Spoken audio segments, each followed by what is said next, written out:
All right, welcome people to this episode of the Vision2Mission podcast. I've been excited about this for a minute.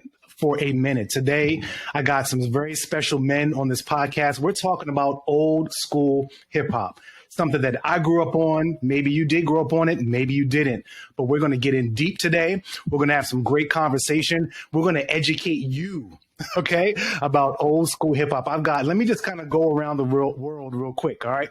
We're going to go around the classroom. So let me start at the bottom of the screen here. I got my man L out there in San Diego, California, hailing from New Jersey, hailing from Puerto Rico. I got my man Raheem at the bottom of the screen, hailing from New Jersey, hailing from Barbados. Is that right, Raheem? Barbados, right? Holla at your boy. I got my man Anton Keith right across the street, podcast engineer hailing from Detroit, Michigan. He just called his boy Kwame the other day, was like, I'm glad you're out of jail. All right. And I did not do that. I'm talking about Kwame Kilpatrick. But anyway.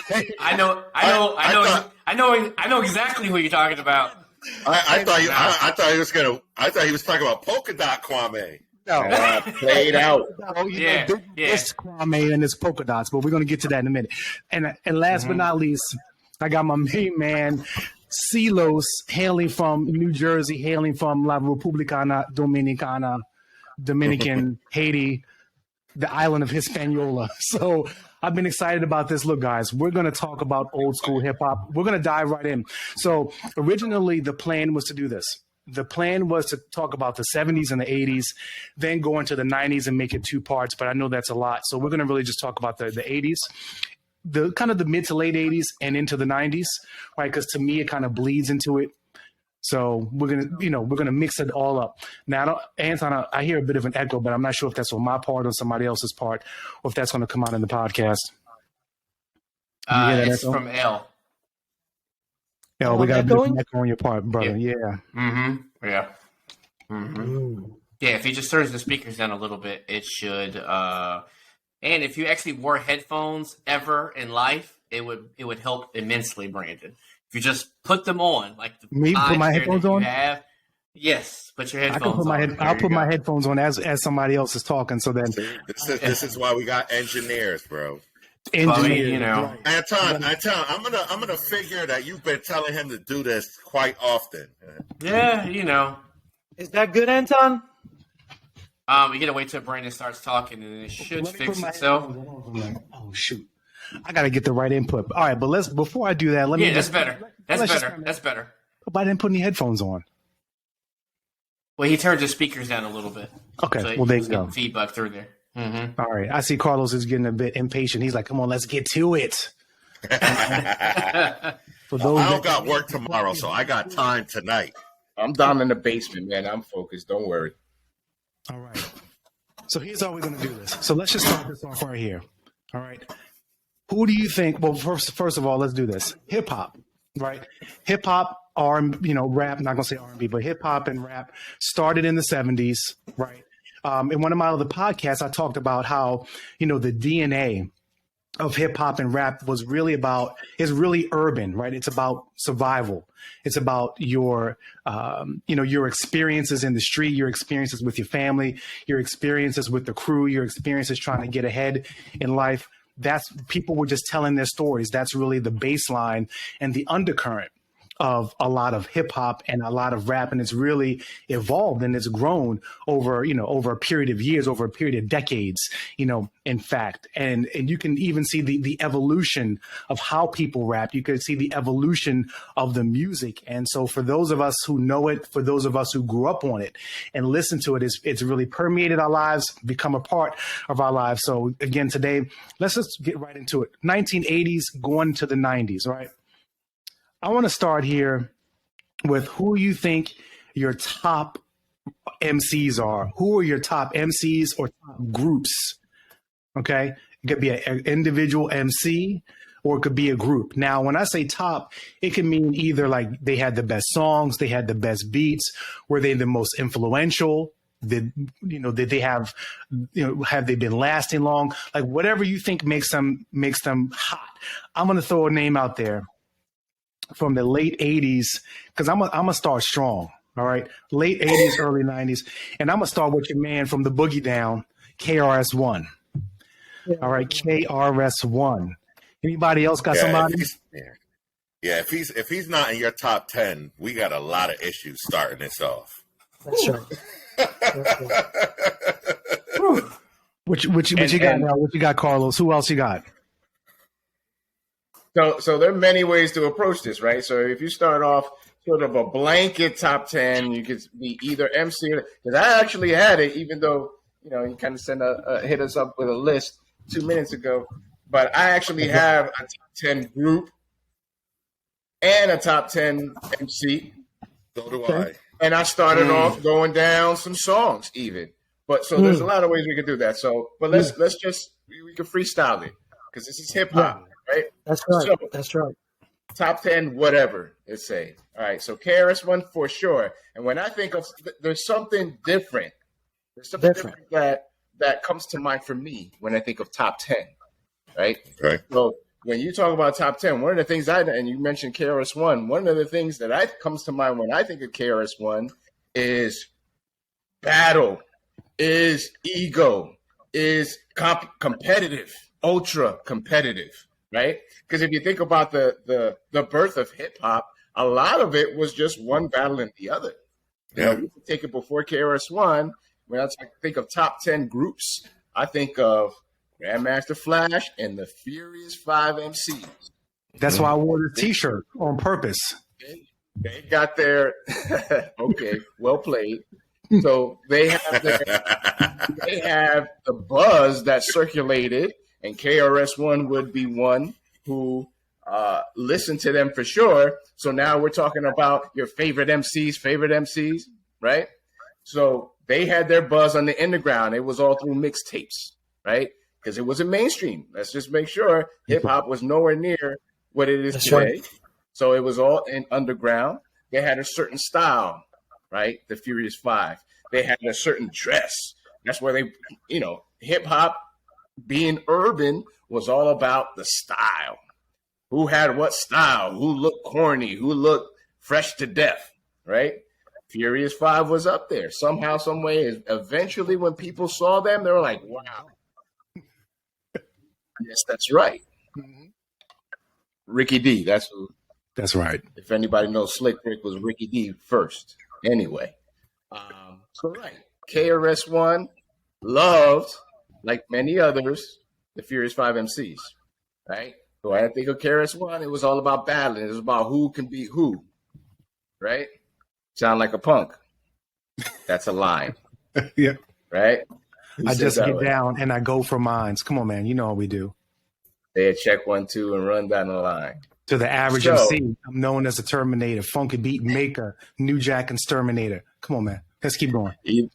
Right. So KRS-One is battle, hard to beat, came hard every time. Ego, I'm still number one. That's right. Right? Wasn't number 1, 2, and 3. Anybody. 4 and 5. That's right.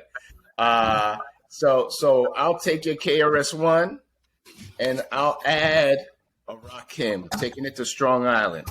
Oof. Go.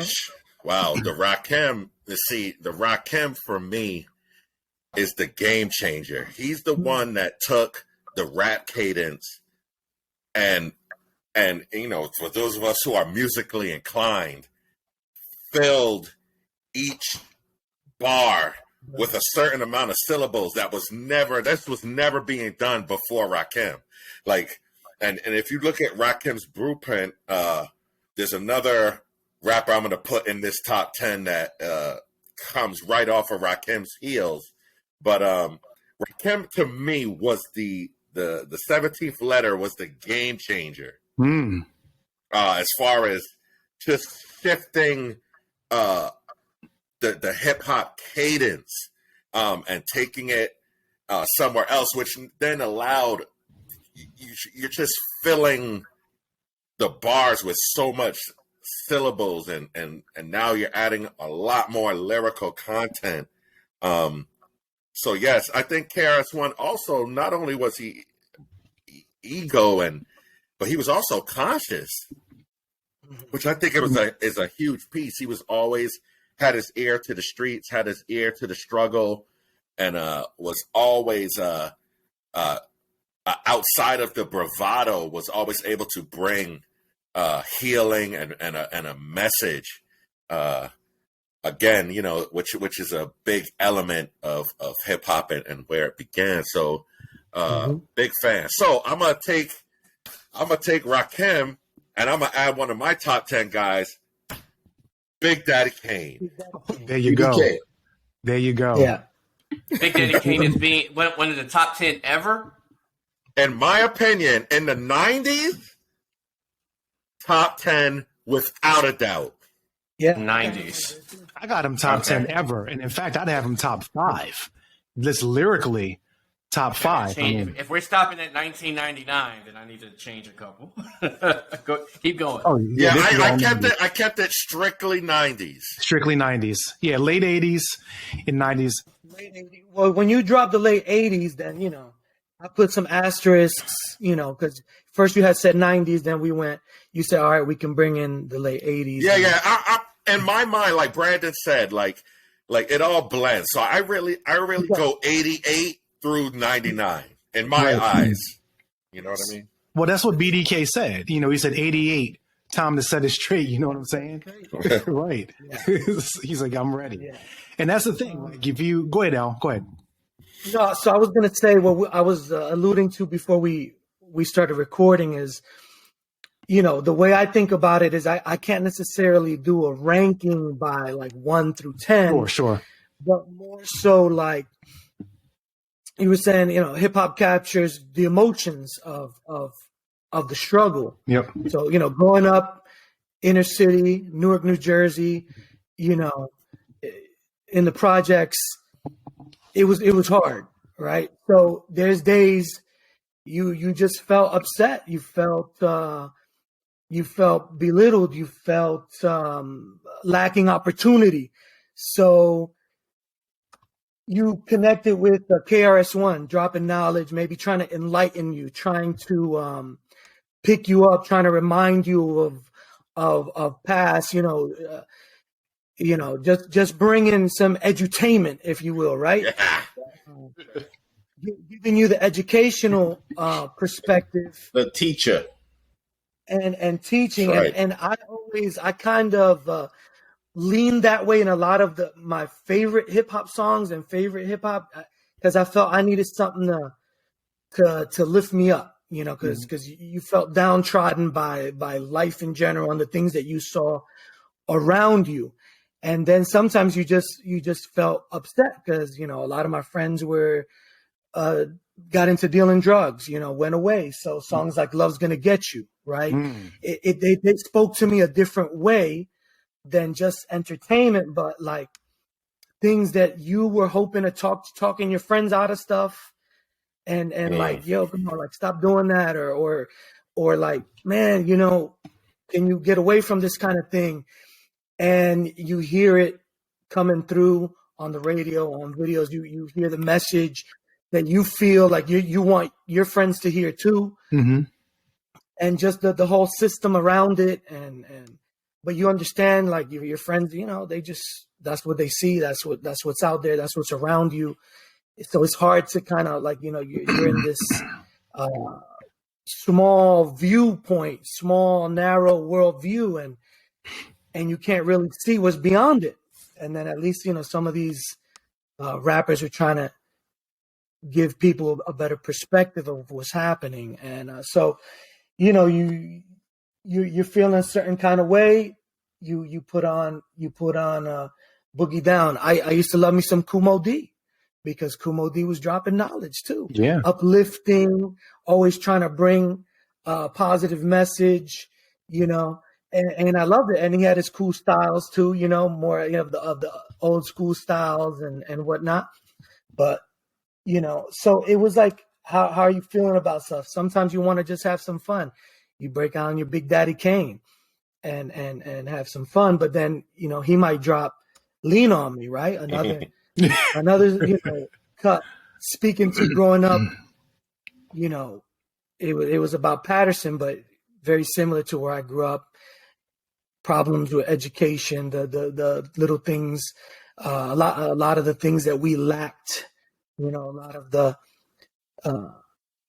opportunities. So, you would hear that and it kind of, okay, things maybe could be better. We can help each other. They can improve, some hopeful thoughts and ideas.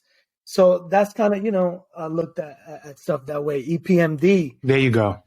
Just dropping, all the underground hits and talking about, even seeing where it's going to go, right, with the crossover and things like that.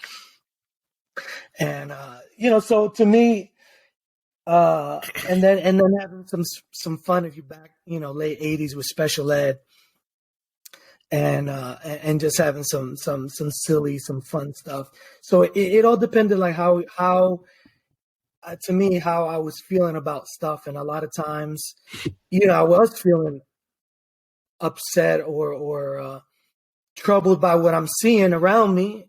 And so those songs kind of help you kind of through it, Yeah, I know. For me, when I was thinking about my top 10, there was a couple things I was like really thinking of MCs that really spoke to me in that time. I was thinking a lot about their relevance today, especially with all these comments flying around from a lot of these young new rappers. Right.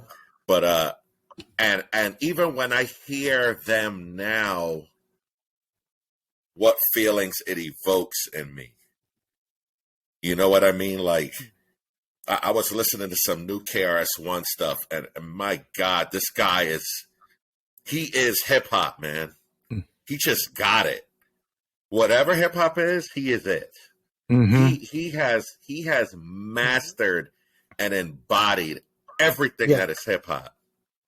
And I get excited even hearing him today. But that's kind of like how I created my list.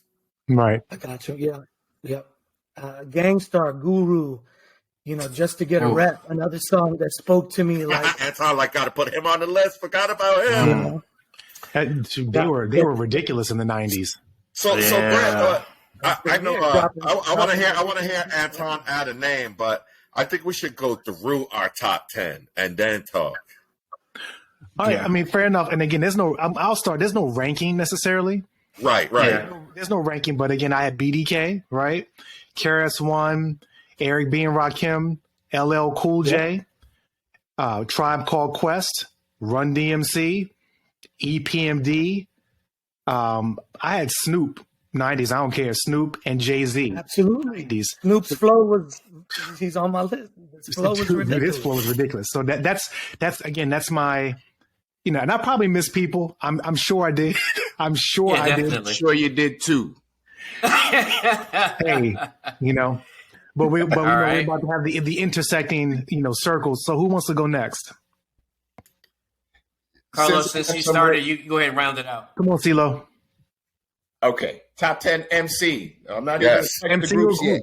No, Okay, don't touch the groups. I'm not touching the groups. Fair enough. What you got? All right, and I'm a surprise. I'm gonna throw in a little surprise here. Okay, for me, we mentioned Rakim, we mentioned KRS-One, we mentioned BDK, MC Light, MC. Okay, the head nods. All right, I'm not going for it.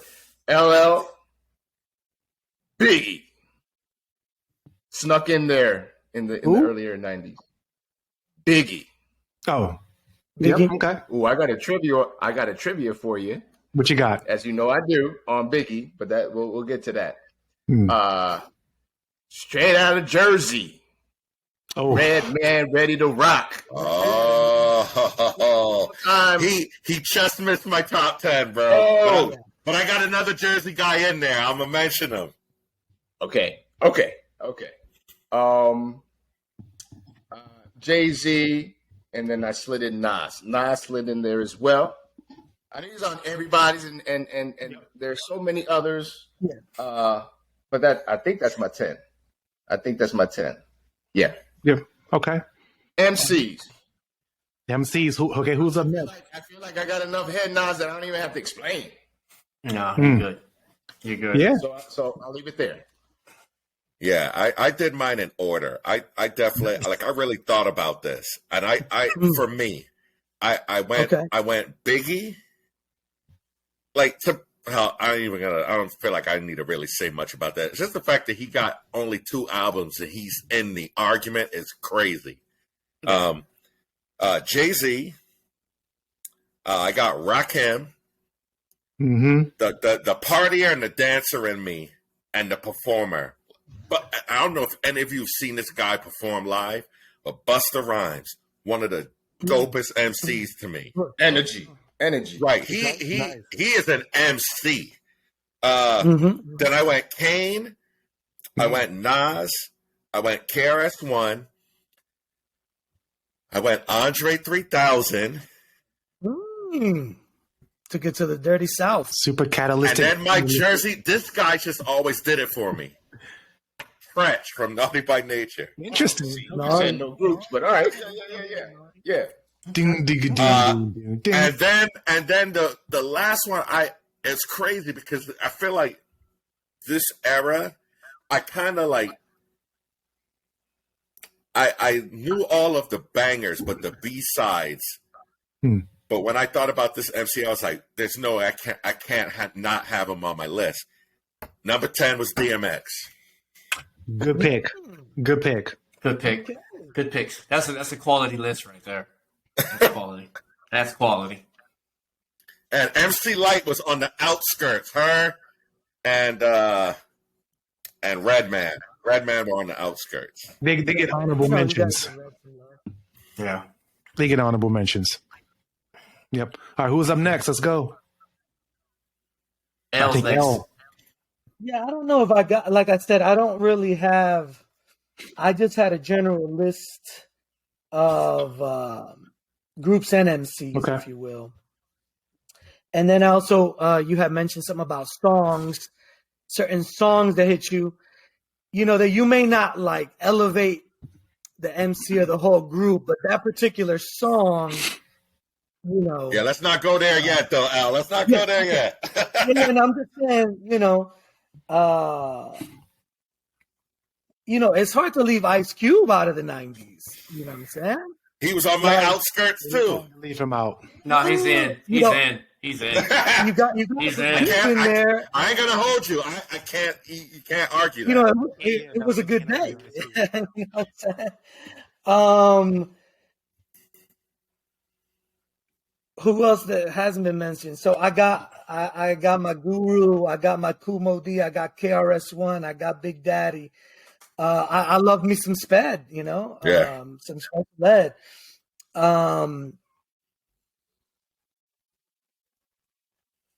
Nazilmatic was out, was ridiculous. But I lean towards kind of like right before 94. And that's like my era, 88 to like 92, 93. That's when I was, in it, like that. So, you gotta, you gotta put Wu-Tang in there, but, now we're getting into groups and stuff. So, and then I love me some Black Sheep if you just want to, enjoy a little something. If you want to go off of one album, Black Sheep is legit. That one album was one album crazy, dude. What album? Yes. Like I said again, how you feel, and you just want to go have some fun. You want to, Black reminds me of Jodeci. That one album Jodeci put out. Nah, bro. Nah, don't do that. Jodeci legit has 3 albums. Exactly. Thank you, Anton. Don't go there. An album that mattered. Okay, let's stay. Man. Hey, that's all. Wow. I'm gonna say right here for the R&B slander, man. We got Anton on this. So Anton, what kind of list you got going on? Because I know you. All right. You're taking from our list, but what you got? Yeah, I had to amend it just a little bit, just because I wanted to. But see, no. What's different is I'm from the Midwest, and so you guys' lists are so so East Coast heavy. That's where we're from. That's right. That's what you're from. So back in the early 90s, 80s, like I took a lot of my influence from the West Coast. So that's why I was agreeing with a lot of you guys. But, I agree with what a lot of you guys were saying because I felt I'm probably 5 years younger than you guys. So my influences were just a little bit different. And I was, but like you guys, I grew up in the inner city and stuff. So like you guys, I got Nas and I got Jay. Because in my prime, in my youth, they hit their stride. Like Illmatic was just, it told the story of my life. You know what I mean? Jay-Z, Reasonable Doubt told the story of like where I wanted to be. I'm like, wow, this dude is like a millionaire and he's only had his first album. Then In My Lifetime came out, Imaginary Player, and I'm like, this dude's the greatest rapper I've ever heard in my life. It was just, he's just amazing. I got Andre 3 Stacks from down south. I mean, he just, I am very heavy storyteller rapper. That's why I love BDP. Like, Love's Gonna Get You. I played that every single morning before I went to school because it told the story. Like, I had so many friends who lost their lives and wanted to be, like so many street guys and stuff like that. Cube for me is in there. I mean, when NWA, that Straight Outta Compton, soon as it hit, like I wore that tape out when it was, I must have bought from the dollar store. I must have. There we go. I ruined many tapes. You know what I mean? Rakim could just rhyme. There was just no one who could touch him at the time. And the only, I do have a bit of a conflict with a couple guys like Rakim who sort of, for whatever reason, maybe you guys might be a little bit more of a historian than me, that seemed that when the times changed, they sort of stayed. Like I would say that about KRS-One up until very, very, very, very recently. I would say for the past probably 25 years, he's just been, I'm sure he's been underground and doing his thing, but he had the lyrical genius and the mind and the intellect to keep up with anybody, especially within the past 10, 15 years. You know what I mean? My next is Black Thought. Ooh. Oh, wow, bro. I actually had him at number 10, and I took him out and put DMX. Yeah. See, I think...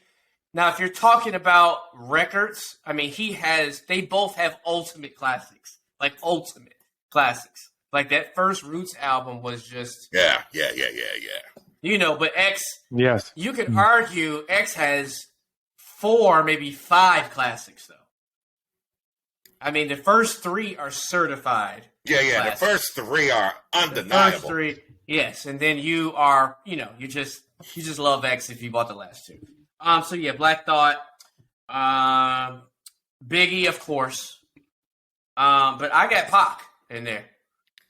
Of course. Yeah. Pac is in.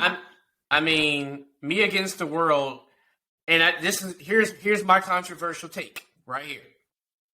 And it's controversial. Me Against the World is the greatest album I've ever heard in my life. Say it with your chest. Complete album. No skips. No skips. Like the greatest album I've ever heard put together. I'm talking Michael. I'm talking all that stuff. Like, yes. I know it's a strange take. I know it is. But Me Against the World, for when it came out, what I was going through in my life, what it meant for the culture, to everybody who was going through stuff. What our country was going through, it was just absolutely perfect. That is a hardcore take. And then he went to jail and followed it up with the greatest double album to ever come out. All Eyes on Me. Wow. Yeah, jail, then he went over to the West Coast. Then he got on Death Row Records, right? That. Yeah. Did all. I'm not gonna put him in my top 10 though. I'm gonna make a confession here. I have never in my life bought a Tupac album. or Really? listen to one from front to back. I have never done it. Now, will I sit here and say I think, in my opinion, I think pop just transcends hip hop. In my opinion, I think what just his aura, his character, his persona, and what he's done for the game is undeniable. I would never disrespect him in that way, but like musically, he never did it for me. And I think some of that does have to be with the East Coast bias. I'm not even going to front. For sure. Even though Tupac is from Brooklyn, but I won't front. I think it's a lot of bias. And he went to the there. Baltimore School of the Arts now. Come on now. Yeah. I just think that, like... So there's some bias there. Right. Yeah, You got him in your top 10 either, brother. Say again? Yeah, No, Pac's not in my top 10. No. No, he's not in my top 10 either. No. no, He's not in my top 10. Yeah. I just think that, like, if you knew a guy, and you guys, happen to be from like the mecca of hip hop, but if I knew a guy coming from the Midwest and I had a story, and I said, "Hey, tell my story to people. Let them know how we live down here." I wouldn't want anybody else to tell that story but Tupac Shakur. I got you, brother. I got you. You know what I mean? Yeah. And so many things that he went through, every interview, it just spoke to Oh, me. he's amazing. He's amazing. And then my 10 is you got. And so here's where you guys. I was stuck between Busta and DMX. I'd say, yeah. Busta and X. Where Carlos? Because Busta. He'll probably come back. Yeah, but Busta is, classics. The way he ended off Scenario, forget it. Talking about when you were talking about transcending hip hop, he's one of those figures, right? Yeah. Transcendental, just represents the whole, the culture like that.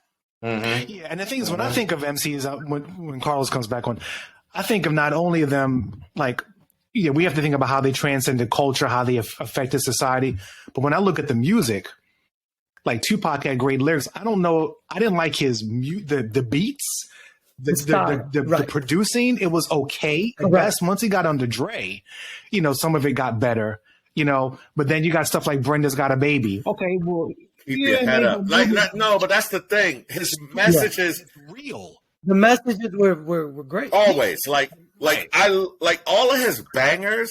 There's no denying. Like, I Get Around, Brenda Had a Baby. Like, all of these joints were so dope. I just never did an album from front to back. But man, there was no denying the guy, man. Like, I'm not gonna sit here and act like the guy. No doubt. Talk about impact on hip hop. He's like number one in my opinion. It's like Carlos says. It's like, we're from the boom bap. Yeah, era. That's true. Where that's what vibed with me. That's when you said Guru, I was like, oh yeah. I knew Guru had to be on your top 10. That's for sure. I mean, lyrically, Guru was killing. Unbelievable. I mean, and in that time period, like DJ Premier was on something else, bro. He was on fire. Yeah. He was making the illest beats out there. Yeah. Everybody wanted him to make beats for them. Yeah, I mean, still, even now for like even Zelda, now he's making beats. Yep, Like now. Zelda, and he is still it. Now, Anton, something you said about storytellers, that's also a thing that I've always vibed with. And a dude who never gets his props for being one of the first kind of real storytellers, correct? Cool Rap. Oh, wow. Rap. You're right. Okay. Well, 4, 5, 6 is a classic. Let's talk about both of them in a minute. So let's talk about Cool G for a minute, because we saw Cool G a few years ago. Yes, we did. Yeah. Yes, we did. It was good with BDK and the whole Juice crew. I don't know if it's because he had a lisp or something. People didn't give him the love he should have got. I don't know. No. Let me tell you something. Road to the Riches is one of the best storytellers ever. Like the storytelling, like that whole, like he is pushed that. He is. So, I just think I think that what happened was, I think right when he could have exploded, I think rap changed. It did. Yeah, it And did. I just think that's probably what happened with him because he sort of like he peaked and then he ran into like a very young Nas, and then it was like storytelling changed a little bit with Illmatic. But Nas is a And great it came storyteller out. too. Right. That's what. And Yeah. with the Right. stylistic flow that Anton's talking about, it changed. Mm-hmm. Yeah, but I got to show some love to Cool G, because he's like, when I was 5 years old, I realized there was a road. At the end, I would win lots of pots of gold. Never took a break. Never made a mistake. Took time to create because there's money to make. I mean, come on. It's like ridiculous. It's ridiculous. But I agree with Rob, because Rob was going towards Slick Rick. And I'm like, the art of storytelling. He had an album named The Art of Storytelling. So I'm going to let Rob take that over. Go ahead, my man. What do you think? I mean, no. It was One of my funny favorite because songs. Coochie Rap is one of those guys that you're like, oh shoot, like, no, he's there, he's for real. And then but yeah, man, I mean, when I think of storytelling, Slick Rick is one of the first people that always comes to mind. Yeah. I mean, Children's Story is probably, And that's one of the greatest songs I think of all time. Oh yeah, and then but then the because like again, like hip hop for me, and it was hard, like even thinking through all these lists and stuff. Like I had to separate my 16 to 20-year-old self right from my my 40 plus where I'm at now. You know what I mean? Like, and how my life has changed and how I view things and how I see things. Because hip hop, the dancing side of it was a big part of my life growing up. Mm-hmm. You know what I mean? Like the fun side, the entertaining side, just that whole the house party. Like side. when other people were watching the rap artists, I was watching the dancers in the background. I was watching Special Ed's dancers. I was watching EPMD's dancers. I was watching, you know what I'm. Yeah, and yeah, Scuba Scrap for sure. I was watching those like, Def Jeff dancers. Those I just went there. Exactly. The Jungle Brothers and those videos, but I was also going that lane. So yep. It's just different for me in that sense. But yeah. No, I mean, we've definitely hit it. So I know we talked about the MC. So just go ahead and we can just kind of do a free for all in terms of the groups, because I mentioned groups. I added groups in mine, but I mean, I'm gonna go first. This is all. Listen, a Tribe Called Quest, best group of all time, in my opinion. Hold on 1 second. Are we just talking 2 or more, or does it have to be 3 or more? What are you guys saying? No, 2 or more is group to me. 2 or more. 2 or more. Yeah. Yeah. So, and in my opinion, Low End Theory and Midnight Marauders is one album, and it's the best album of all time. In my opinion. That's hard to argue. I go Tribe Called Quest, Public Enemy, EPMD, NWA, De La Soul, Mobb Deep, Brand Nubian, Das Effects, Wu-Tang, and I round it out with Outkast. Any thoughts on that? Well, you hit about 80% of mine right there. What you I got, didn't Carlo? count, but more or less. But here's the thing. So here's why I would say I would chime in and say exactly what Raheem just said about the dancing aspect and all that. It was the thing for me, because for me, hip hop was the dancing. It came from the story, break dancing in the 5th grade in the classroom when we cleared out all the desks for recess. Okay, That's right. no, but that was hip hop, right?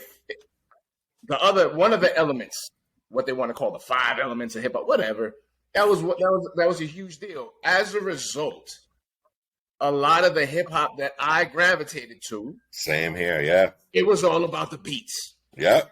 You could have had the best. So Anton, I'm sorry, I didn't get to hear, your full, proposal on why Pac, his albums were the greatest. Because just one. Okay, just one. Just That's one. cool. Yeah. Similar to Raheem, I can't say that I heard all of it. But if there was a two-part song where I really like the beat, then I'm going to listen to it.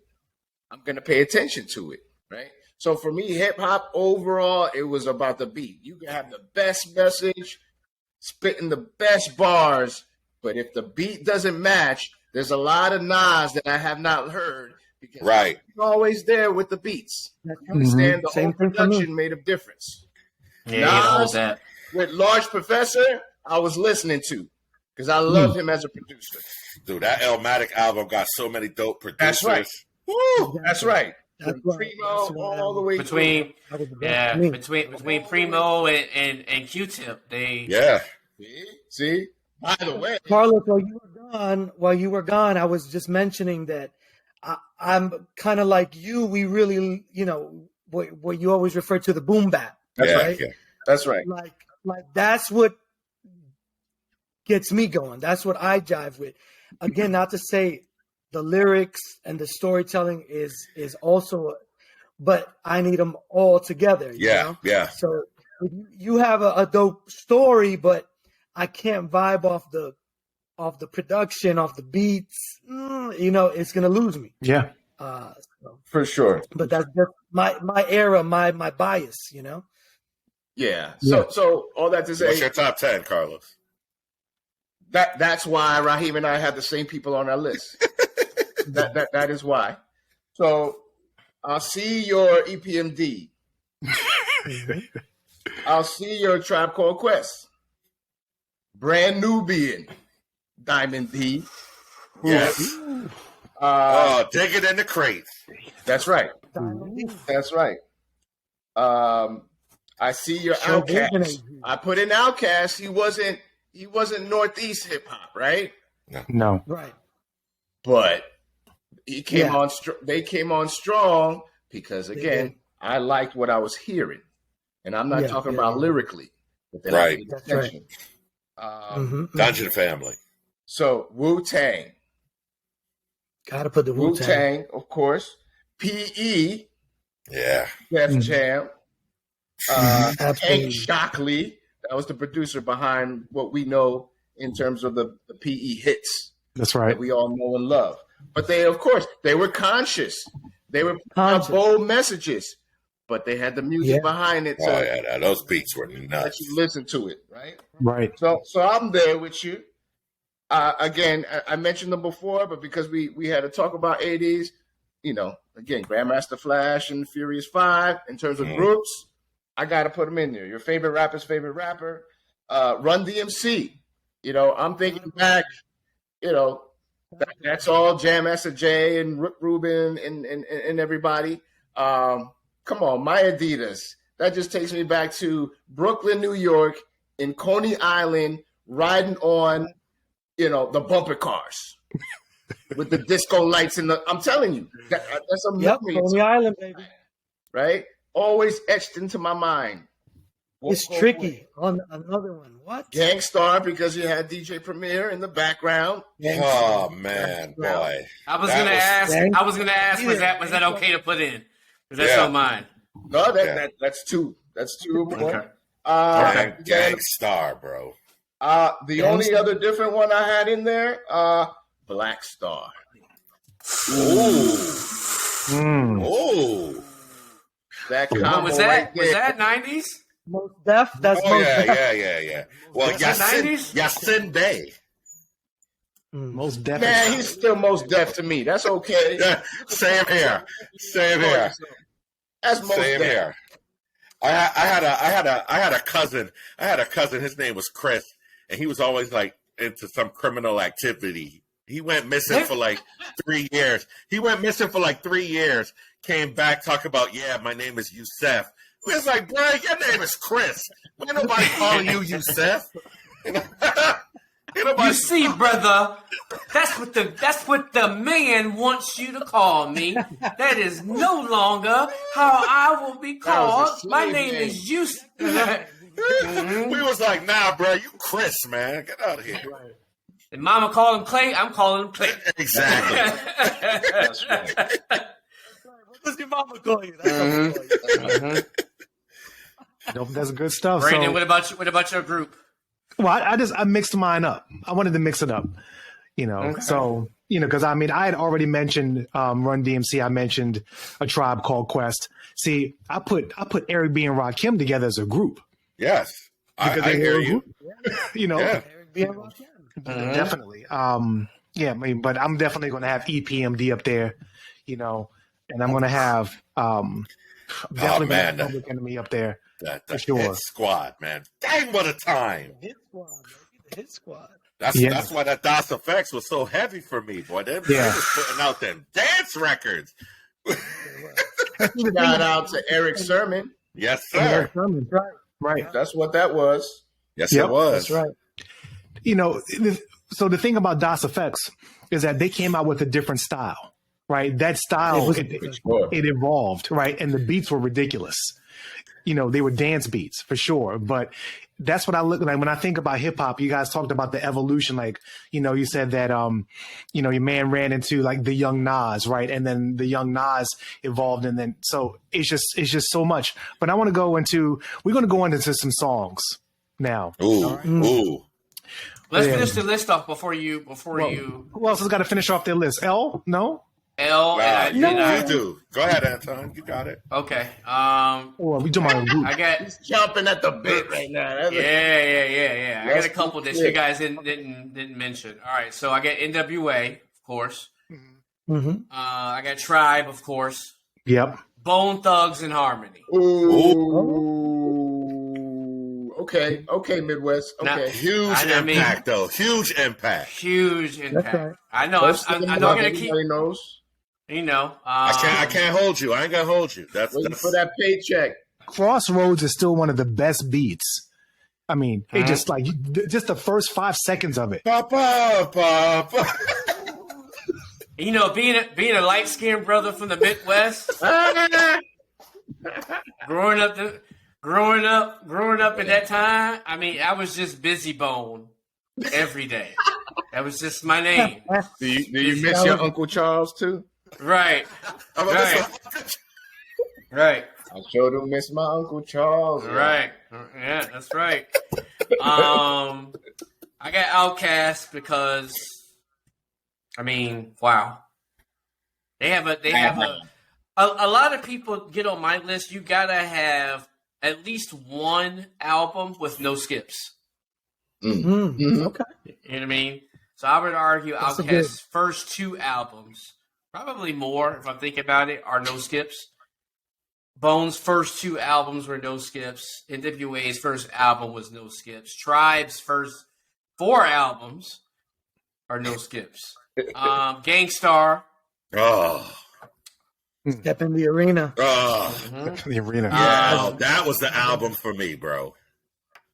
I just like, wow. The beats with somebody who could just you just thought he was smart. He just thought he was smarter than you. When I listen, I'm like even if I tried, remember when you wanted to be a rapper? Yeah. And then you heard Guru and you was like, I can't think of anything better than this. Like, never mind. I'll just go and play football or something. Here's another one. Ghetto Boys. Wow. That's that Scarface. Well, okay. Well, I want to challenge that. They got one. So, of course, you got My Mind's Playing Tricks on Me, which is a true classic. Brandon, you got it. Brandon, you got a lot of East Coast bias, bro. I have a lot of East Coast bias. We're talking about as a group, right? Yeah. As a group. We're not talking about we're not talking about Scarface. No, I know. That's separate. Yeah. So I mean, I don't know about that. Maybe you guys can step to me on this, but that one song, legit, absolutely. But outside of that, I'm not really sure on them. Oh, I can't even make that argument. One, because I never vibed on them like that, and I was not in that region. So Yeah, that's definitely a region. so it does not surprise me that they're on Anton's list.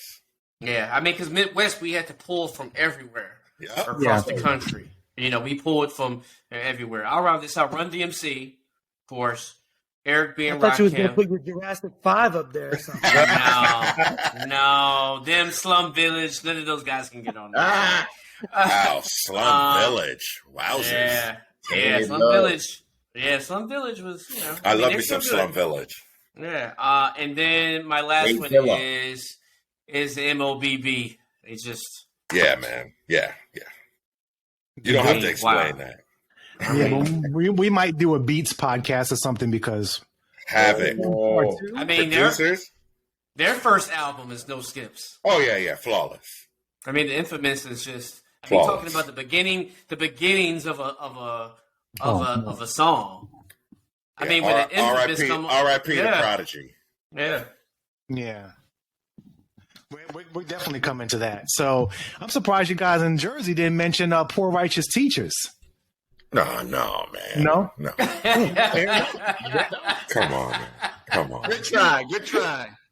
Hey, no, but Brandon, you could put them using your logic. You could put them with the Ghetto Boys. Fair enough. All right, so we are going to transition to songs. Okay, now here's the thing: there's so many songs, so many. I'm gonna go ahead and go down. I'm gonna mention 3. Okay, I'm not gonna give Okay. this. I'm just gonna mention 3. Okay. And again, a mix.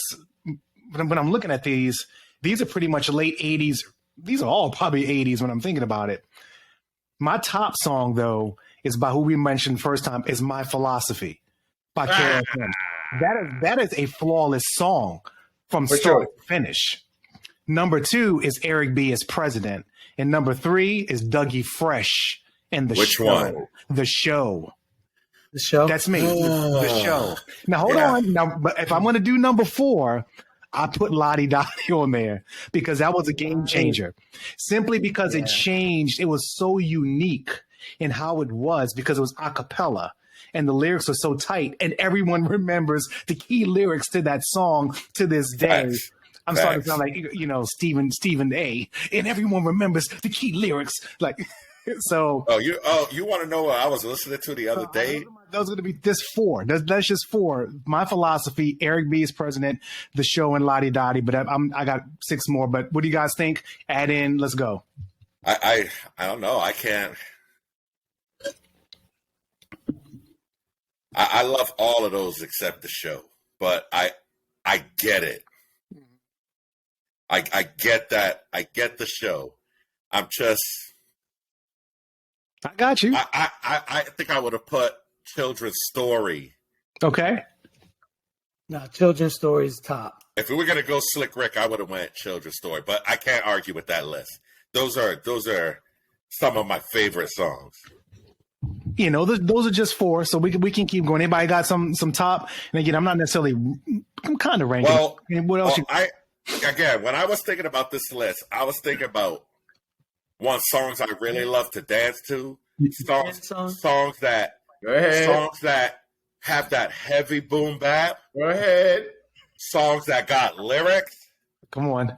But songs that just make me want to just punch somebody in the face too. Get out of aggression. So I'm gonna take you through my list. Let's do it. 1, and L's gonna love this one. Gangstar's Dwick. Yeah. Man, listen. Blick is That song is a complete problem. 2, Biggie's Who Shot Ya. Yes, Lord. Separate Preach. the weak from the obsolete. Hard to creep creep these these Brooklyn streets. I love it. I can hear sweat trickling down your Down your cheek. cheek. Your heartbeat sound like Sasquatch. beat. Golly. Thundering, shaking the concrete. Man, those just that one cluster of bars, I was finished. Fire. 3 Scenario, Tribe Called Quest, both the remix, Okay. both. Okay. Both. Yeah. Both. As a dancer though, the remix did it for me. The remix is the beat is better. Oh, it's killer. Mobb Deep and Lil Kim, Quiet Storm. There we go. All right. EPMD's Headbangers. Nice. Yes, sir. Okay, Wu-Tang was a toss-up, and it's all due to the intro. It was Triumph or Protect Your Neck. Triumph. But that Triumph. I don't know. monotonically, I might have to go protect your neck. If you don't know Inspector Deck's entire 18, 16 right there. I think best beginning of a song, best intro verse. Anyway, Public Enemy's Fight the Power. Absolutely. KRS-One, Sound of the Police. Yeah. Kane's, what's the song? Come, Get Some, You Little Bum. Okay. Yes, that's my Kane song right there. That opening line, man, is just killer for me. Wait a minute. Hold on. You mean you don't have Raw up there? Here I am. Bro, it was on outskirts. It was on the outskirts. Oh my gosh, you're killing me. Okay. And then Rakim's Microphone Fiend, man. Microphone theme. That has some of the Man, best. I I can't wrote down argue. some lyrics, but you just made me think about that, Rod. Because he was like, I was a fiend before I became a teen. Became a teen. Microphones instead of cones of ice cream. It's the intros, bro. Those first lines, Ridiculous. all of these songs got some of the dopest first lines. And it just takes me from there. We know we need to do that. In fact, who mentioned MC Light earlier? Was it CeeLo? Carlos. Carlos. Paper Thin has one of the best intro lines of all time. She said, right? When you say you love me, it doesn't matter. Doesn't matter. It goes into my head as That's just chatter. I'm telling you, man, it's all about the opening lines. coming strong. I love it, Rod. I like it. So who's up next? Carlos is sweating over there. Come on, man. What you got, man? Chopping at the bit, but I don't have 10. I didn't get a chance to write down 10. But I'll give you a strong 5. There we go, Carlos. I know. Yes, a strong 5. We're talking about songs, not the intro lyrics. Stop changing up the topic. Get him, Anton. That's what gets my hate, man. You gotta hate on it. Top 5 song. All right, so here we go. I knew that was coming, L. It's the beat. It's, all right. So, and Rob, you just swerved on me. You hit the same artist, some of the same artists, but a different song. And that's Got you. So here we go. Eric B. and Rakim, I Ain't No Joke. Woo! Woo! Nice. You can't argue against that. That's a classic. There's nothing more boom bap, boom, cap, boom, boom, boom, cap. That's the essence right there. All right, so I Ain't No Joke. I even love the video. Can I say, falling in love with hip hop? You know what made me fall in love with hip hop more and more is when I was able to see these groups, Video music artists on TV, on Video Music Box. Wow. Okay, coming home, whatever it was, 3:30. That's right. That Houdini 5 minutes of funk will come on. And Right. so everybody, you might have listened to on the East Coast, right? H7 Kiss or BLS. You got to see it. So that was the song. It was the style. Everybody wanted to dress like what they saw. That's right. Whatever special eds dancers in the background where, they had the team jackets, and the overalls. You saw that 49ers team jacket with the hoodie. Anyway. The starter jacket. The starter jacket. We used to call them team jackets, but yeah. Starter, So baby, I ain't no starter. joke. We went there. Oh, you did The hit. satin starter. We hit a jackpot with scenario. Both versions. We already talked about my philosophy. Yes. The Yeah. beat, Yeah. whoever laid that down, Kenny Parker, whoever it was, it carried the song. It matched the hardness of the lyrics Yeah. and how KRS was delivering it. Okay, my Yeah, philosophy. That's a good one, man. That's a great one. I already said, one of my all-time favorites. So, Time for Some Action, which was Redman, Yes. Redman. Top. Reggie Noble, right? I was a large professor / Ooh, extra ooh, Oh, ooh. so he came in early 90s hard, early to mid Knocking. 90s, faking the funk. Ooh, If ooh. you're hard junk, you're probably a punk, Yeah. right? Ridiculous. And I'm gonna round it off with EPMD. So what you're saying? So what you saying? So what Yeah. you saying? What you're saying? Yes, sir. Bass. The beat, but the bass carried it. And you're thinking, what bass? Well, there was a bass undertone with the bass. So what you saying? I love. I that. love dissecting all these because I even know the samples behind some of these. And so you should. The main sample behind So What You're Saying was actually a Soul to Soul sample. That beat from Soul to Soul. He missing some Parliament and some other little Some details funkadelics. behind there. But the driver, he just kicked it up with a little extra bass. Was a Soul to Soul song. I can't remember the name of the song. But if you heard it, you're like, oh, okay, yeah, I hear it. So anyway, So What You Saying? Last but not least. I like it. All right, who else is chiming in? I'm gonna give you, like I said, just something for the fun up in the club. Give me The Choice Is Yours. Ooh. Love that song, dude. In fact, that's one of the best beginnings. Like, One of my favorite groups of all time. Give me some Mass Appeal. Yeah. Rhymes going Yeah. like grass with the mask. That's on my list. Definitely on my list. Oh man. Mm-hmm. Yeah. Like you said, Fight the Power. Boogie Down. I told you the song that really hit for me was Love's Gonna Get You. Yeah. And the Big Daddy Lean on Me with the. So I'm feeling those. Picturing that video. Yeah, those are some of my favorite cuts right there. We love you, Mr. Clark. That's right. I throw in a little Funky Child. I throw a little. Give Newark some love with some Funky Child. Oh yeah. From Lords of the Underground. Okay. You do So drugs, before- don't you? say again? Oh. So before we get Anton on this, I'm just going to throw in a couple others. From DJ to DJ, you know what I'm saying, Ra? A party starter. The first 5 seconds of this song by Biggie will get any party started. I don't care what color you are. It's Hypnotize. Like the first 5 seconds, all you got to do is just play it. And people are on the floor. They're on the floor, period.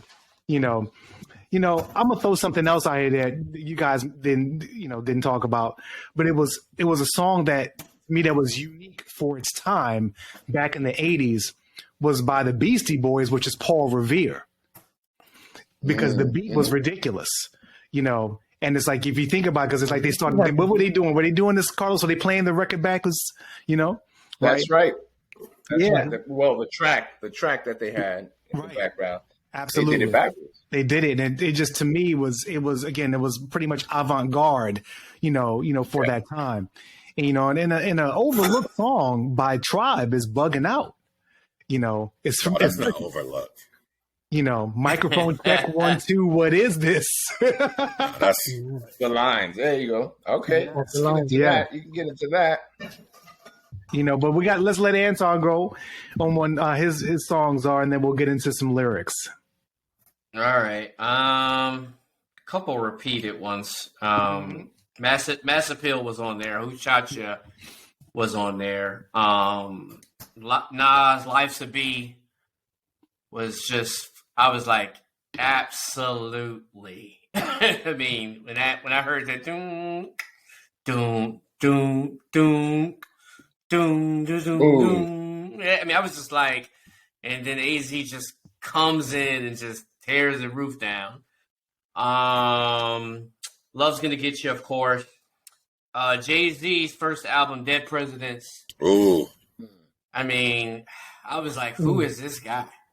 Who is this guy? I remember where I was when I heard that album. Like sitting in the car in the back seat, like listening, like somebody like, you got to hear this new guy. And I'm like, who, where? Where is he from? Nas Represent. Love that. Let me see. Love's Gonna Get You. And that's really it. I mean, I would say NWA, Gangsta Gangsta was my song. Oh, you going up? You tapping into some B-sides.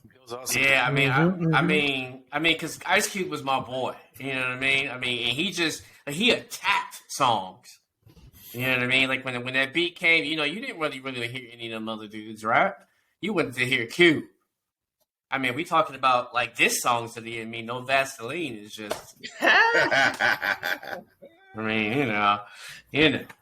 So NWA still owes Cube a bunch of money, probably, because he wrote. Probably. He wrote. Yeah. He wrote everything. Mm-hmm. Yeah, he did. Absolutely. So, you know. So that's it. So I did have a couple of other, categories, but let's just kind of get into some lyrics because this is really where you get into some of the meat and potatoes, of the hip hop. I think we've been talking a lot about the music and the dancing for sure. The Yo MTV raps with your man, Ed Lover, and the original Dr. Dre. I used to love watching that. I used to love just like getting home from school, right, and watching in the video music box. So I just put 3 songs on here, and I mentioned one earlier. Well, I mentioned all 3 of them in terms of lyrically. For me, I got Raw, My Philosophy, and Paper Thin. Just in terms of when I listen to the lyrics, the skill, the cadence, the skill, beat, all of it, like all the way through. I love all 3 of those songs, and really, you could put any of those songs up against any other song, as far as I'm concerned, in terms of the lyrics. So I want to hear what you guys got in terms of some lyrics, within the songs. What you got? I'll give you one that shocked me. And people, may not understand, but I'm explaining. So for me, when Wu-Tang came out, it took me a while to really appreciate. Wow, Carlos, I thought I was the only one, bro. I feel so ashamed saying that, and I've only told a couple of people that. Well, not now. Oh my goodness.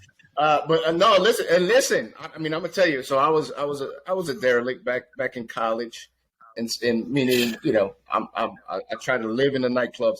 I remember seeing Wu-Tang, before they really hit on radio.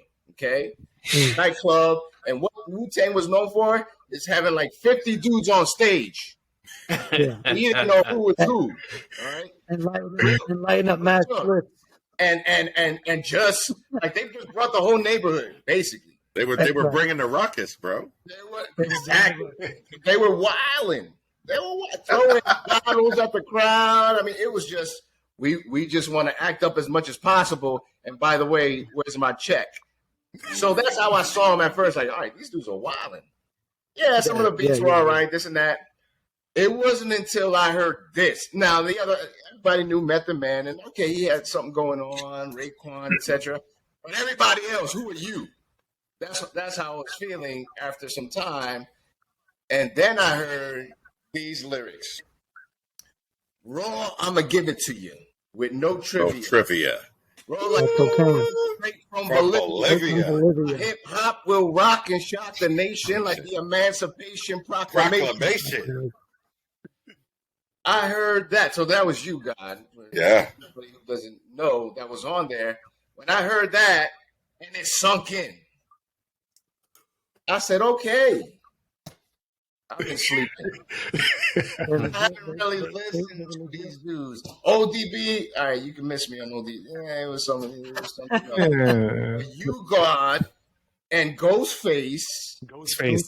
Some of Raekwon later on, you know. But when I heard that, I said, oh wow. Wow, you stood right there. You know what it was for me, man.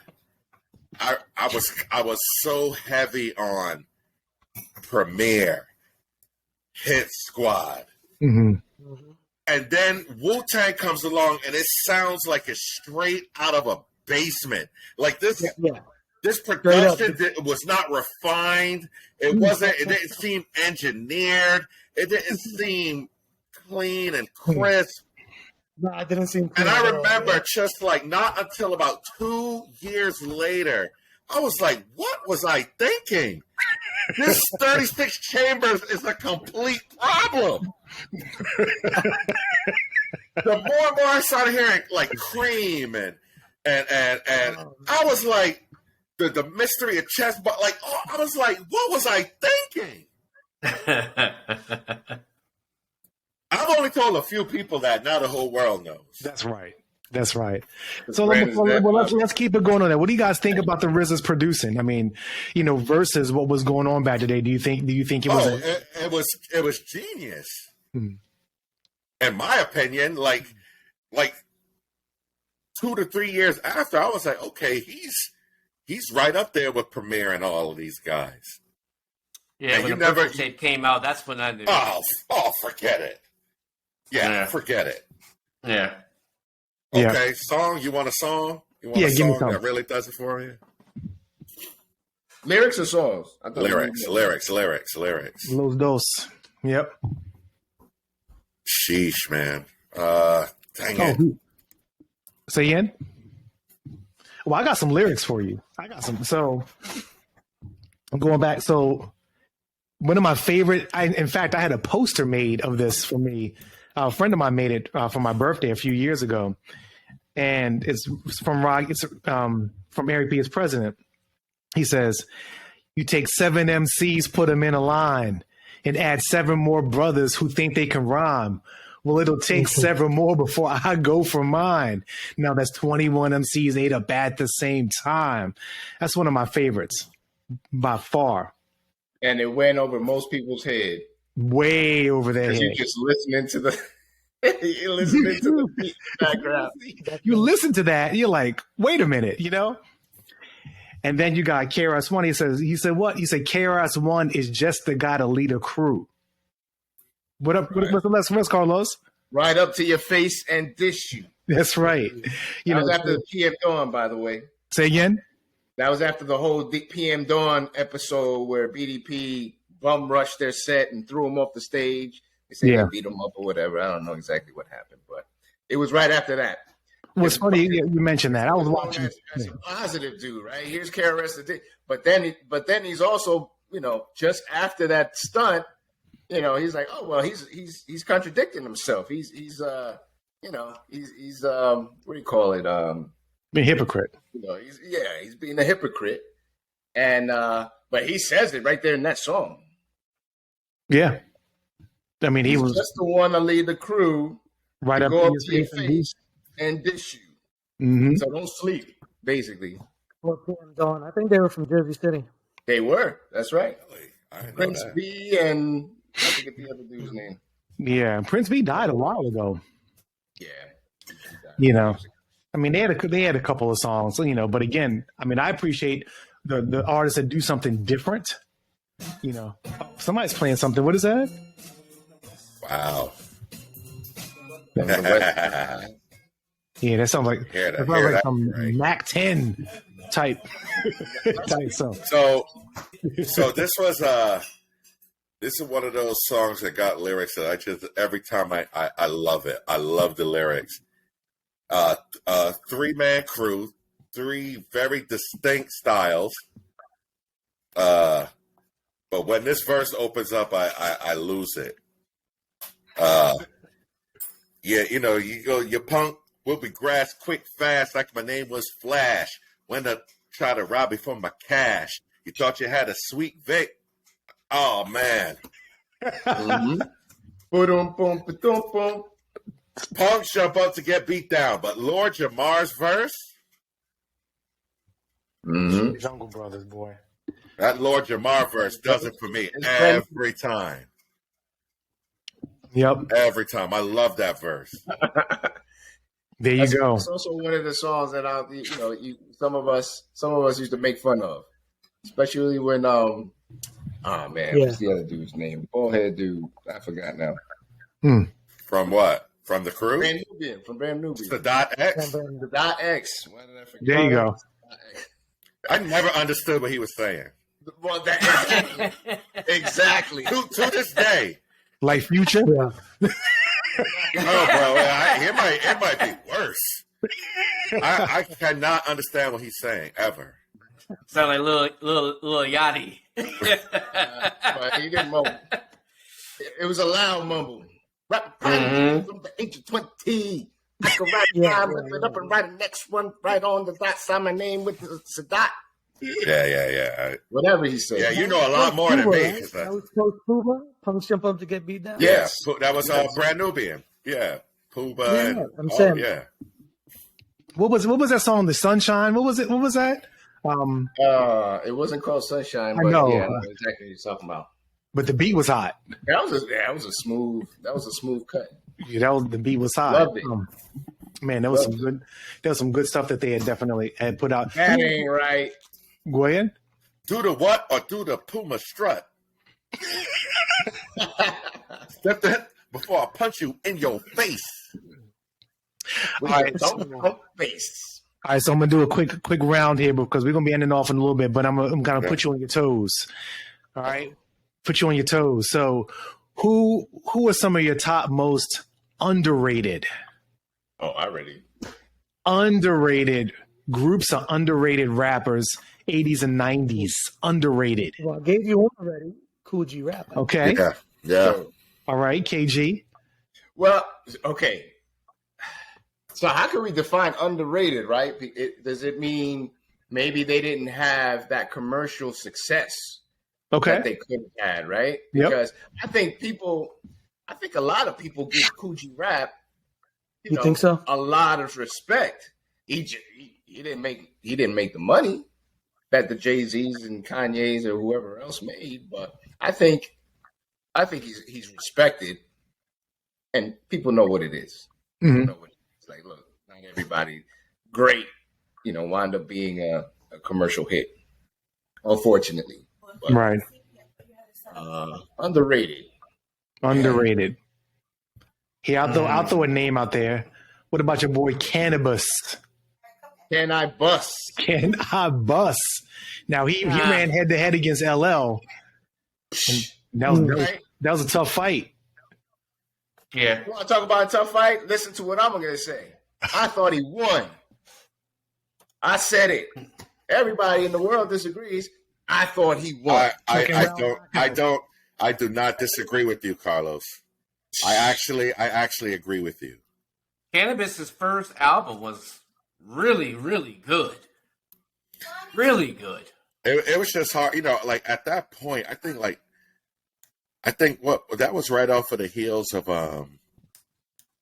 like Mama Said Knock You Out, and it was just hard to compete with L at that time. And it wasn't like L's verse wasn't hard body either now. Like on that 4, 3, 2, 1, L went nuts. But I thought Cannabis held his own, and I thought like I said, I'm with you, Carlos. Just like everyone thinks Jay-Z won that battle, I thought Nas ethered him, and that's just me. Oh, see, okay. What are you talking about, Carlos? No, I'm agreeing. Mm-hmm. That Rod's my hip hop twin. I've said the same thing to anybody who would listen. Forget the clout, forget who's who. If you want to compare just the bars, yeah. Well, that's just me. That's But I'll say LLB Kumo D. How about that? I'll Yeah, give him that. that I agree with too. Give him that one. Kumo D wasn't ready. No. He was Come on, man. he was out of his league. Too much. That Mama Said Knock You Out actually is a problem. That song is a problem. That is a problem. I think but that was at a time like when his career was kind of on the downturn, you know. It sure was. And he really needed to come back, and he needed some inspiration, and that was just the spark that he needed, the catalyst that got him back in the conversation. Yeah, No. and you know what's interesting? That I remember when that song came out. That song came out. I just graduated high school, 1991, spring of 1991. It came out. Come on now. That's right. I'm older than everybody. But what was interesting is that's when I saw it was almost a preview of what hip hop was to become. I saw total crossover. Not that he intended that to be the case when he put that out, but I saw total crossover where I went to a pretty diverse high school. When I say diverse, I'm saying it's about, even to this day, it was about 65% Caucasian, maybe 30% Black, and then the rest, just a little mix in there. For the most part, Central New Jersey, that was pretty diverse. So anyway, I saw all types of people loving that song. That was the summer. That was the summer where Tribe came out with Low End Theory. That's the whole summer. The same year. I mean, some bangers. And everybody was listening to it.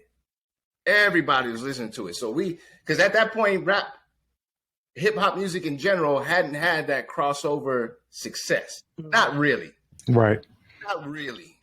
I don't count Run DMC and Aerosmith's Walk This Way being, whatever. Right. That's not what did it. But shoot, hip hop now is rock and roll. It is. It's mainstream as all get out, which is a whole nother topic. Where we're talking about cultural influences and everything and what's happened and how hip hop has evolved. Man, we could talk about that for a while. Because it has certainly Say it's devolved.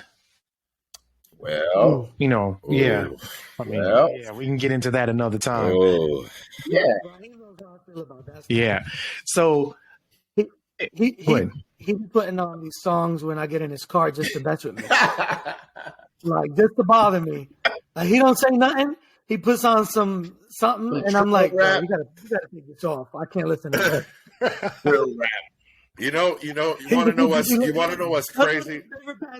know what's crazy, Brandon? If I was not in the midst of seeing teenagers every day, I would agree with your take.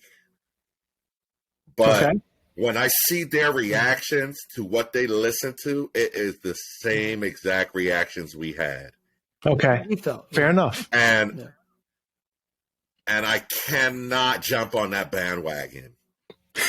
I will not be that sour gatekeeper because I see what these kids respond to, what they dance to.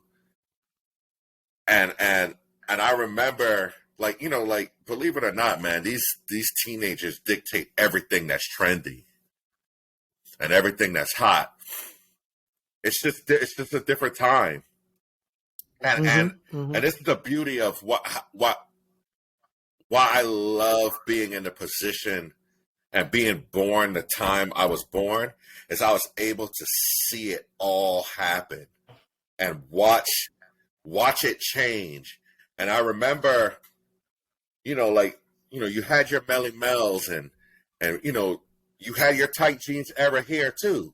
A lot of people are like, oh, these rappers, look at what they're wearing. But if you go back and look at pictures of Melly Mel and Grandmaster Flash, you could see the coins in their pockets, bro. Yeah. Well, that was the Funkadelic influence. Right. So, and then you just watch hip hop kind of change. But the cool thing about it is you still have these cats that get it. And when I say get it, I'm talking about like when I listen to people like Kendrick Lamar and J. Cole, and you can tell that these guys have studied. You hear it in the album construction. You see it in the way they construct their songs. That they've listened to the Snoops. I'm talking about like how you create a body of work and create like a storyline throughout your whole album. Like, and the truth is, albums are kind of dying because of streaming and attention spans of these kids. But I see how these kids respond to the Futures and the Yachties and all these cats, and I'm like, now I don't know if it's going to be as long lasting, where you could say like, man, 30 years from now, this song's really going to be hitting. But I respect it, man. I don't know. It's when I was arguing with somebody the other day, I feel like it's a big issue of why a lot of these guys now are just talking reckless, saying things like Nas is irrelevant and I'll out rap Jay-Z and all these other. I feel like they feel like they are not respected by the OGs, by the gatekeepers. So when people feel like they're disrespected or you're not including them, they just start to talk reckless. This is how this generation is. You know what I mean? Like, and I'm not saying you gotta like it or you gotta whatever, but it was to the point where cats are like, this is not even hip hop. So now they don't even consider themselves hip hop, even though they're rhyming. It's because they've been pushed to the side. They're like, all right, nah, this is drill. Nah, this is trap. Nah, this ain't hip hop. We doing something else. Because a lot of the OG gatekeepers have been like, nah, that ain't hip hop. You know what I mean? So I don't know. I feel like there's like this divide. But I've watched it. You know what I mean? And I'm like, okay, this is where it's at now. This is what gets these kids going. But you know, you talk to some of them too. They'd be like, yo, I love J. Cole. I love Nas. But when we talk about partying and vibing, they ain't jumping on no J. Cole's and all that. They wanna turn up. You guys have any thoughts on that? A lot. A lot. That's a hot song. Make no mistake. Yeah. I have no idea what you're talking about. Right. So I'm out, dude. No. So that's just it. I understand, Rahi, exactly what you're saying. I think those quote unquote gatekeepers. So it leads to the question of who is to say what hip hop is? Is it the originators? Is it those who were there? You know what we're talking about when we say yeah. So is it the ones who were there, you know, who, I mean, it's not entirely true, Brandon, that I never will listen to a podcast, but, you know, I've heard dudes like Grandmaster Caz, okay? One of the OGs way back when, a wordsmith of his time, okay? Who, you know, obviously they're going to have their opinions because they're there. And it's like, well, we did this. And now it's mainstream. Now we're concerned, you know, and case in point, we're not teenagers anymore. We've evolved as individuals. We are now adults with children, teens even, right? And so the way we look at the world, the way they, the pioneers, look at things are quite different than when they were teenagers.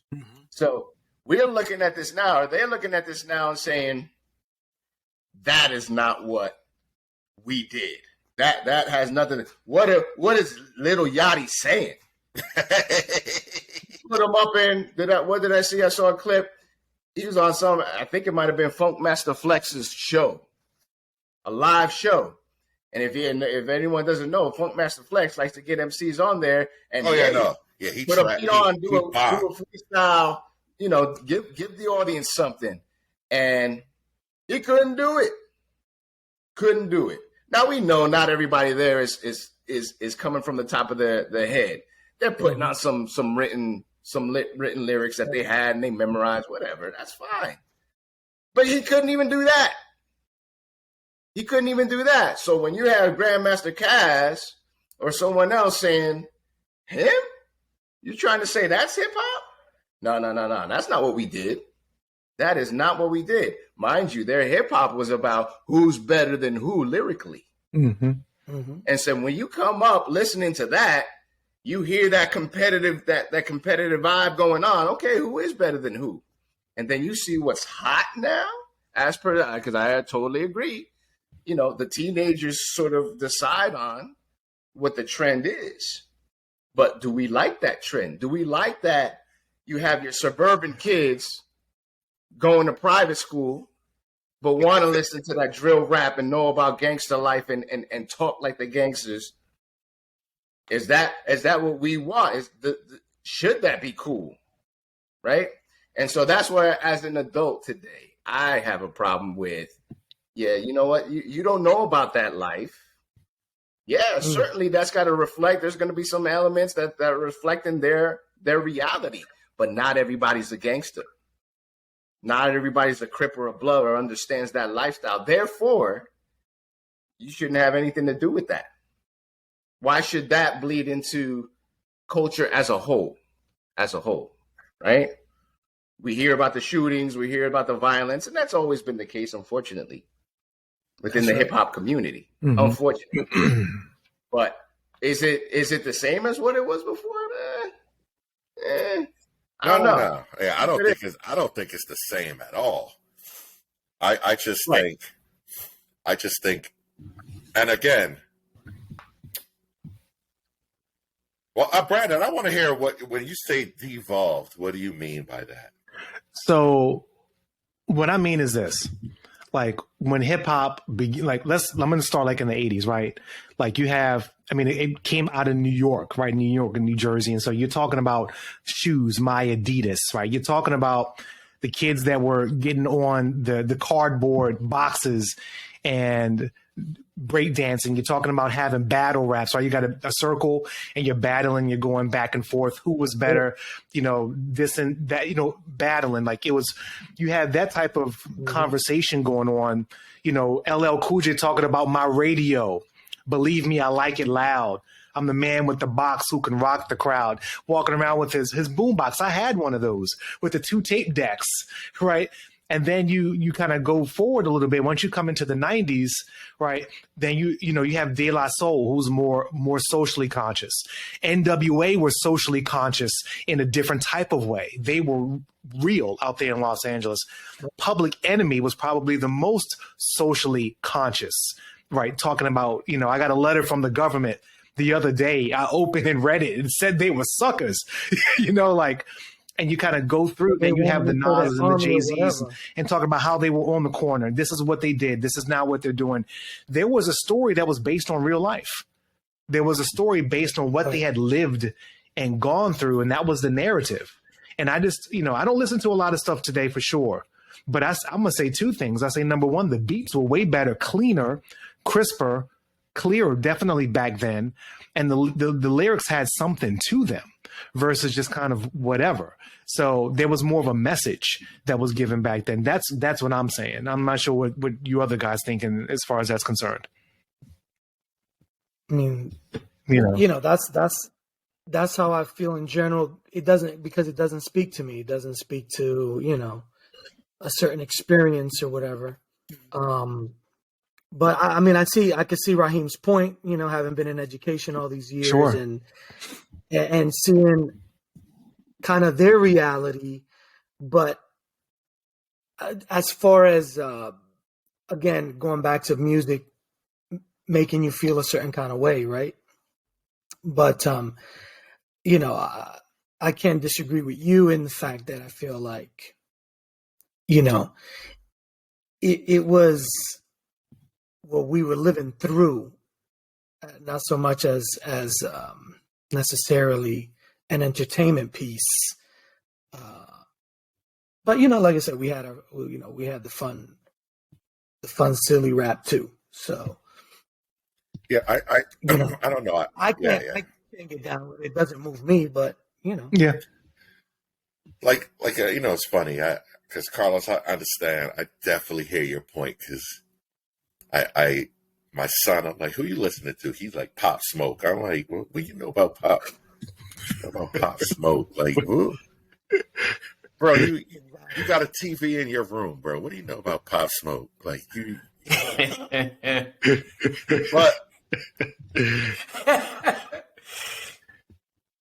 But I just think about that. I remember, like, I didn't relate to every single thing I was listening to, and even as we were talking, that's why I gravitated like towards certain things, like we were talking about earlier, like more dance songs, more of the because at the time I wasn't even like in a place consciously where I was like really understanding what KRS-One was talking about in my philosophy, or what Grandmaster Flash was talking about in the message, and wasn't even like KRS-One's Sound of the Police hits me so different now. Well, once you came to the main line, right, and that and it's funny. I was telling somebody like,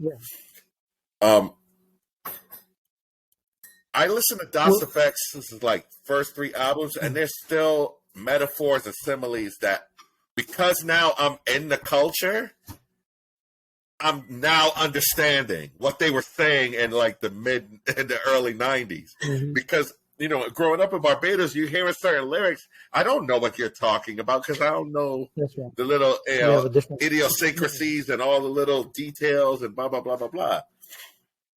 So it's still a beauty in listening to a lot of that hip hop for me, because, that's what he was talking about when he said A, B, C, D, E, F, G, or whatever the case may be.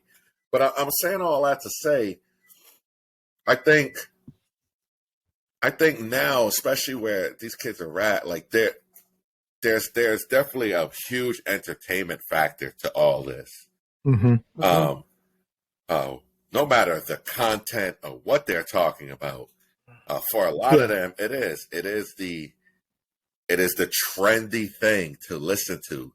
I know my son is not really listening to what these guys are saying, because I'm like, you can't relate to that stuff. You, it's just not who you are, right? Like back then, like a lot of those things spoke to us because we were, like you said, you were living that.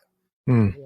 1.5 pair of pants, you ain't cool. Like, that's what I had. I grew up poor. I wasn't cool. Right. I couldn't buy what they were putting on Video Music Box or rock anything that they had. The hand-me-downs and that's right. I remember, like, so, I don't know, man. I just wish some of the, and again, I'm not saying you gotta like it or you gotta agree with it. I think it's the shunning. It's I'm not even gonna offer an olive branch, because when we were listening to hip hop, those who were before us thought what we were listening to was complete trash. True. And I was like, man, I don't ever want to be that guy. But it happens, even in some shapes or forms. It's hard for it because you are used, like in my core, boom bap is all I know. Yeah. So I hear this stuff and I'm like, oh, what is this? But then I look and I see these kids' reaction, and it's like, okay, that was the feeling I had when I was listening to. Yeah, it's a totally different sound. I can give you a perfect example. So remember when we were all like, and I was just like, remember where you were when Nas is in his prime, Jay's in his prime, and we're like boom bap, right? And then Diddy comes along. And then no. I'm gonna take it even deeper. remember when Master P came out? And you were like, what? Like we just stopped rapping? We just grunting now? Like, wait a minute. Like, wait. Wow, Anton, you on it, bro.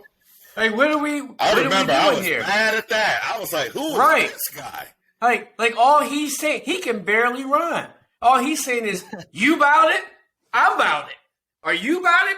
Then I'm about it. I was like, wait a minute now. Wait a minute.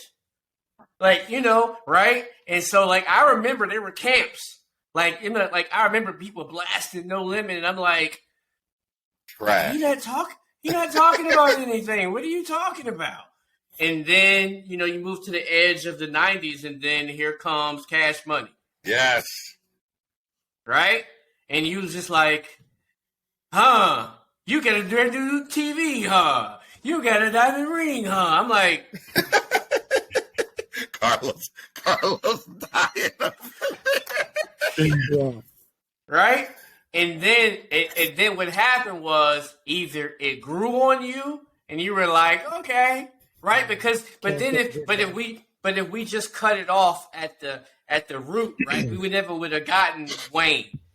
We never would have got T.I. We never would have got, like, I don't know how you feel about Ross or like. I love all our cats. We never would have got like the best of like the South and things like that. We never would have gotten UGK. Well, even out your way. You wouldn't have got the Nellies. You wouldn't have got all them other cats. Yeah. So I mean, I just think that what happens is.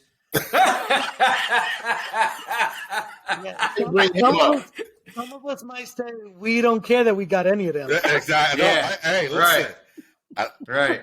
I just think that like when hip hop started, it was totally underground. Like you couldn't get a deal, right? But now hip hop has sort of flipped on its head. Now it is it is prime time rock and roll. And so with that, there's so many different subgenres within hip hop.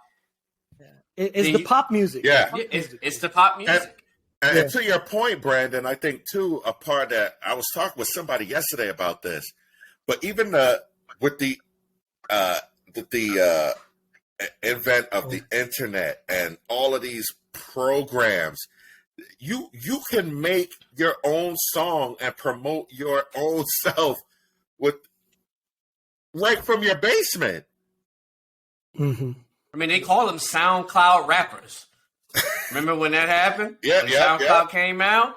And, you were a SoundCloud rapper. Who was it? Soulja Boy, right? Who kind of popped all of that off, right? Like, so you're kind of like, like hip-hop is really, everything about it is evolving. Like, these guys are cutting out all of these middlemen and directly giving you their creation.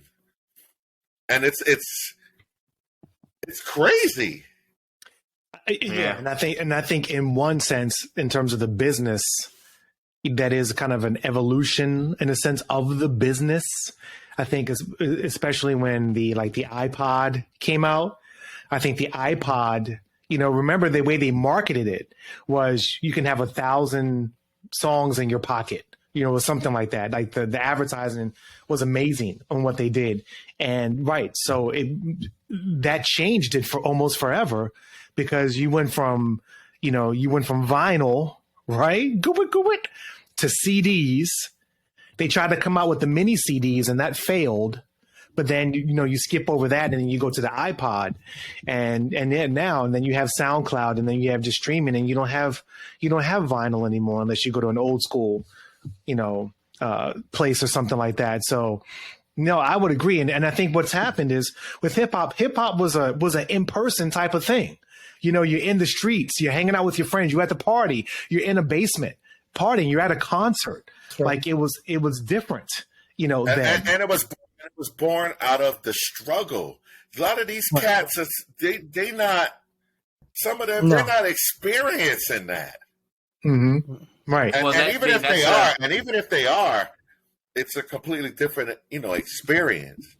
Well, if you think about it, I mean, that's like a reflection on society. Like, Yeah. you know, when those guys were coming up, they were growing up poor, right? And they made quality music that we all love. Now they're wealthy because they made it, right? Now their kids are making music from a place of privilege, if you want to use that terrible word. And they, like you guys said, they don't have anything to talk about. So they talk about their parties and they talk about their Percocet and their syrup and the fact that like they don't have to hide and smoke weed. They can, you know, like they can do pretty much whatever they want and they have the money to do it. Versus like Elle said, like I remember rotating pants between me and my boys. You know what I mean? And like you dealt like that's why I talked about Tupac, because what he was talking about with the police and relationships and being cheated on and this, and like I felt all of that. And when I heard Jay, you know, talking about like having a Range Rover and what's the difference between a 4.1 and a 4.6, I was like, what is even any of those things? Like I just didn't know, but it sounds cool, so I like it, you know. And so I just think that like it's just a different. So it's going to take probably another, you know, rotation, another to come shift back around. Yeah. It's going to take another shift because these kids are going to be terrible parents, right? They're going to be terrible parents. Like Lil Yachty is not, you know, Future. How many baby mamas does he have? You know what I mean? Like his kids are going to be right. Right, you know, so we're like the world just spins around in a circle. It's gonna come back around. Watch when you're in your 60s and 70s, you're gonna be like, where these guys come from? And it's gonna be your grandkids that are coming out with like terrific music that they're gonna be like, I remember that from back in the day. Because it's crazy, yeah. Like there's this group now that's out, man, out of Philly. What is their name, man? It's 4 dudes in a group. Costa Nostra or something like that. Yes. Costa Nostra. Man, I don't know. Have you heard these guys, Brandon? L?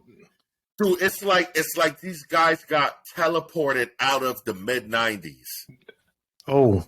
What? I'm not playing with you. It's like there's no old school cats in there? No, bro. They are like 20-year-old dudes. Mm-hmm. And I swear to you, it is like leaders of the new school just got planted right in 2022. Okay, well, after the podcast is done, I'm definitely gonna listen to it. You gotta check their album out. Okay. But they do like a scenario remix.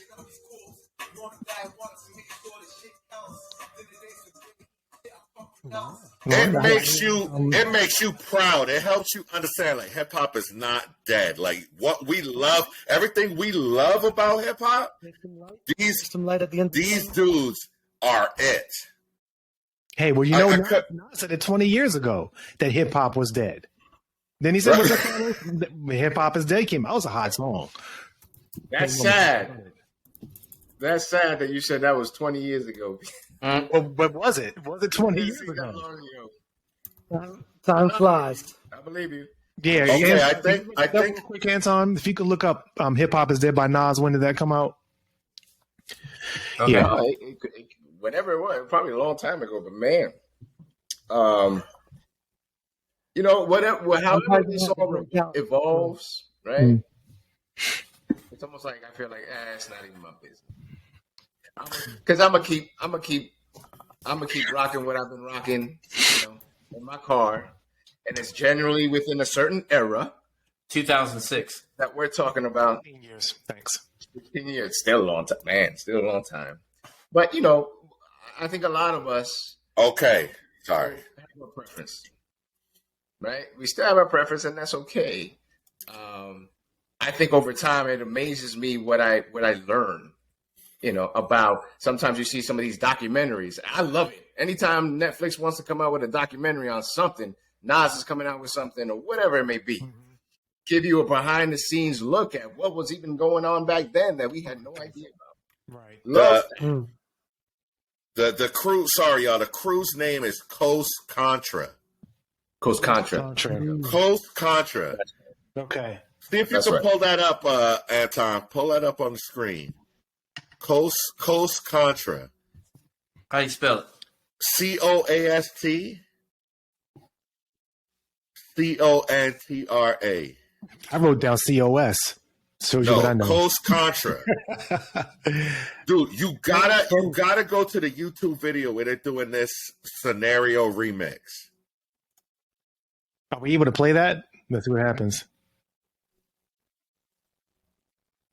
Listen to these dudes, man.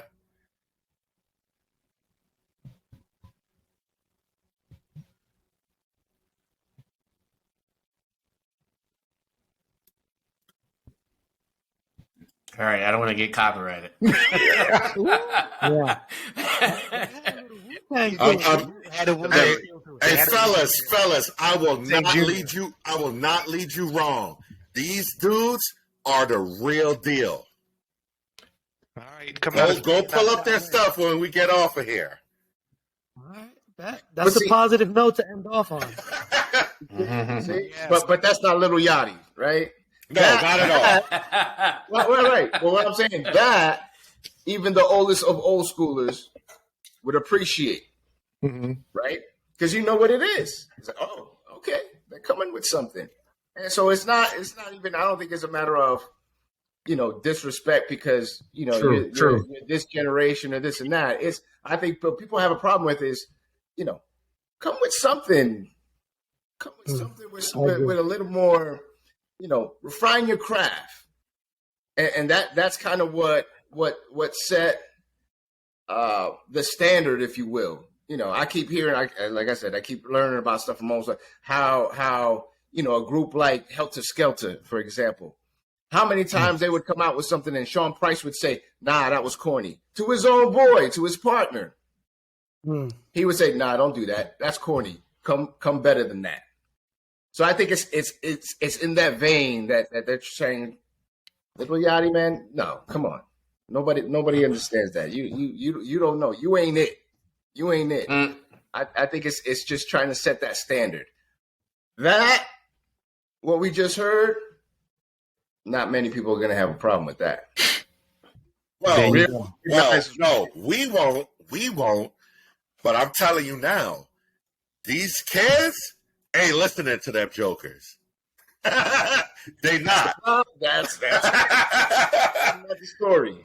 That is not getting them sturdy or drill in the club. Nope. Yo, I'm telling you. I know. They are not. I play that. They looking at me like, and your point is? No, they can't get sturdy. No, so Can I leave you with one trivia before we end off? you know what? Let's go ahead and end this thing off. We're looking at the 2-hour mark. It's been amazing, but let's go ahead and get some final notes in there. What you got for us, CeeLo? All right. This kind of blew my mind a little bit. But does anybody here, you might know, anybody here, we mentioned one of the greatest being Biggie, the Notorious B.I.G. Anybody know who his favorite rapper was? You take a guess of what his main influence is. It might be tough if you don't know it. Well, Blew my mind. one of his favorite influences. No, the influence. The favorite influence. Well, I mean, he was out in the early 90s, so it's got to be somebody from the 80s. Because that's, you just got to, it's got to be, I'm going to say, sheesh. I'm going to pick DMC. Okay. I'm going to pick DMC. You know he listened to all of that, being a kid from Brooklyn. Yes, but go ahead. Yeah. If anybody else has it, if not, I'll just. I'm gonna say Coogee Rap. Okay. Yeah, I like that. That's a good one. What about Craig Mack? No, I'm just kidding. He actually didn't like Craig Mack, from what I understand. All right, so let me, for the sake of time, right? You want me to tell you? Yeah. How deep in the crates? Showbiz and AG. No, sir. No, sir. He was already rapping by that time. He was already rapping by the time that you guys came out. Biggie's favorite rapper of all time was a fella by the name of King T. Wow, West Coast KT? That is correct. West Coast KT. That is correct. As in Hold on, not talking about King, you're not talking about King's he son. was the dude that even put, if everybody remembers the Licks, the Alcoholics, he put them on. right. So, King T. I'm sorry, because I was about to quote a song from King's son. But King T, no, I know who you mean, though. I know who you mean. What King's son? The names are amazing, but go ahead.